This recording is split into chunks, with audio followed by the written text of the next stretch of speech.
Iniulat na hinarang umano na isang malaking US Coast Guard cutter ang dalawang Chinese fishing vessel na pinaghihinalaang patungo umano sa West Philippine Sea noong manakaraang araw. Sinabi sa report na bigo umanong makapasok ang ilang mga Chinese vessel sa West Philippine Sea dahil sa presensya ng mga barko ng US Navy at Coast Guard sa nasabing karagatan, at sinabi ng mga eksperto ng kanilang presensya ay isa umanong malaking tulong sa seguridad ng teritoryo ng Pilipinas.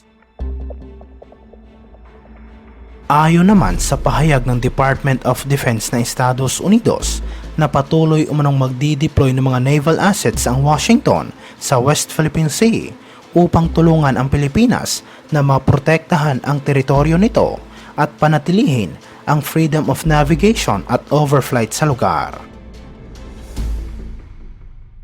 Hindi naman nagbigay ng impormasyon ang Defense Department ng Estados Unidos tungkol sa kung hanggang kailan mananatili ang mga barko nito sa West Philippine Sea, ngunit tiniyak nila na mas palalakasin pa ang kanilang suporta sa sandatahang lakas ng Pilipinas.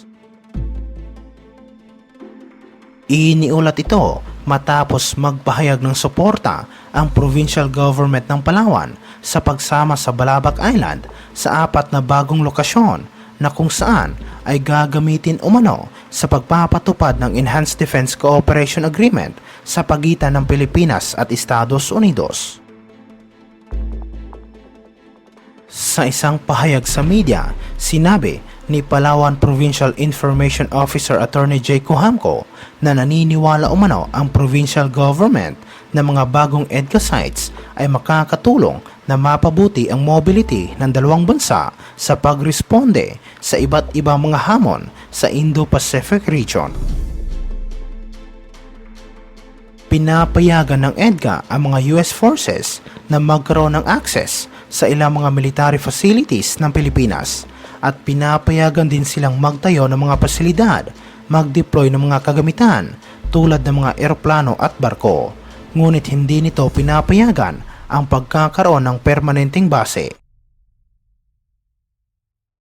Ang 5 kasalukuyang lokasyon ng EDCA ay ang Antonio Bautista Air Base sa Palawan, Basa Air Base sa Pampanga, Fort Magsaysay sa Nueva Ecija, Mactan Benito Ibuen Air Base sa Cebu at Lumbia Air Base sa Cagayan de Oro City.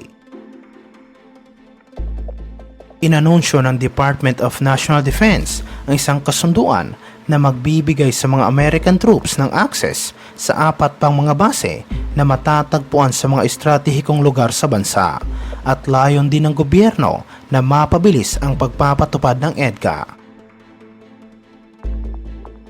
Sinabi ni Cohamco na mga bagong natukoy na EDCA sites ay magiging kapaki-pakinabang sa ating bansa dahil ito ay gagamitin bilang mga storage at warehouse facilities sa oras na may kakaharapin tayong sakuna. Samantala sa ibang aspeto naman, iniulat na nag-deploy umano ang Estados Unidos ng 4 na Arleigh Burke-class destroyer mula noong mga nakaraang araw dahil sa posibleng banta umano na isang pagsalakay ng Chinese military. Ayon sa intelligence report na nakuha ng Estados Unidos, pangunahing target umano ng People's Liberation Army ang island dahil itinuturing nila itong isang estratehikong isla sa sea. Tumanggi namang magbigay ang Defense Department ng Estados Unidos ng detalye tungkol sa nakuha nilang impormasyon, pero ayon sa tagapagsalita ng Pentagon, handa umanong protektahan ng Washington ang island anumang oras. Sinabi naman ng ilang mga eksperto na mga barko ng US Navy ay magsisilbi umanong deterrence kung sakaling magdesisyon ang komunistang bansa na sakupin ang nasabing isla, at magiging hadlang din ito sa mga ambisyon ng China.